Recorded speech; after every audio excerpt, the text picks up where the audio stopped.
Il-gender pay gap, in-nuqqas ta' nisa f'pożizzjonijiet ta' awtorità, in-numri baxxi ta' nisa f'karriri tradizzjonalment meqjusa dominju tal-irġiel, bħax-xjenza, l-arkitettura u t-teknoloġija fost oħrajn. L-abuż kontra n-nisa għabbażi tal-ġeneru. Kienu dawn uħud mit-temi li resqu quddiem il-Prim Ministru Robert Abela grupp ta' rappreżentanti tal-Fondazzjoni għad-Drittijiet tan-Nisa f'laqgħa li kellhom f'Kastilja.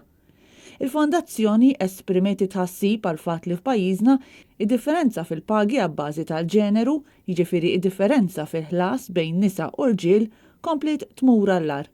Huma kwotaw ċifri li juru li fl-2009 il-gender pay gap kien inqas minn dak li għandna llum. Ma tkellmu wkoll dwar id-differenza fil-pensjonijiet bejn mara u raġel, xi ħaġa li qed tkompli tpoġġi lin-nisa bidħul baxx f'pożizzjoni vulnerabbli.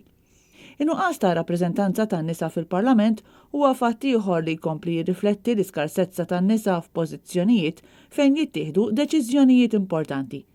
Il-Fondazzjoni tkellmet ukoll dwar ir-realtà li x-xogħol tad-dar u tal-kura tat-tfal jew ġenituri anzjani għadu meqjus bħala responsabilità tal-mara u dwar il-fatt li għad għandna nuqqas kbir ta' flessibilità f'dak li hu ħin tax-xogħol jew flexi work. In-nuqqas ta' bilanċ fix-xogħol bejn il-koppja se jkompli jwassal għal aktar separazzjonijiet wissiet il-Fondazzjoni illi tenniet it-tħassib tagħha dwar il-vjolenza kontra n-nisa li tibda minn abbuż jew fastidju f'sitwazzjonijiet ta' kuljum bħal abbuż fuq il-post tax-xogħol jew fit-triq għal abbuż fiżiku wara l-bibien magħluqa ta' djar tagħna.